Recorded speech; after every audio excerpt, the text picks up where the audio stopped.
জামাতের নেতারা দেখছি গতকালকে বোধহয় বলেছেন একজন কি রোজা আর হচ্ছে পূজা নাকি মুদ্রা রিপিট ওপিট। নাউজুবিল্লাহ।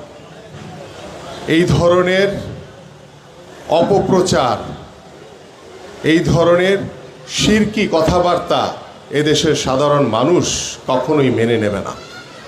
যেখানে আমরা চাই একটি অসাম্প্রদায়িক বাংলাদেশ গড়তে, আমরা চাই একটি সম্প্রীতির বাংলাদেশ গড়তে, যেখানে মুসলমান, হিন্দু, বৌদ্ধ, খ্রিস্টান যেই ধর্মেরই হোক না কেন আমরা সবার ধর্মকে সম্মান করি, কিন্তু আমরা আমাদের নিজ ধর্মের সাথে অন্য কাউকে তুলনা করতে পারি না।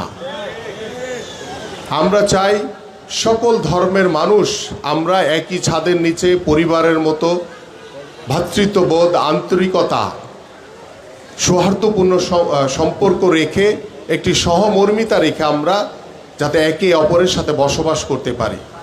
কিন্তু একটি রাজনৈতিক দল তারা ধর্মকে বিক্রি করে তারা নতুন করে রাজনীতি শুরু করেছে, যেটা আমি বিশ্বাস করি আমার সামনে যারা বসে আছেন আপনারা কি এটা মেনে নেবেন? কখনোই এটা মেনে নেবেন না।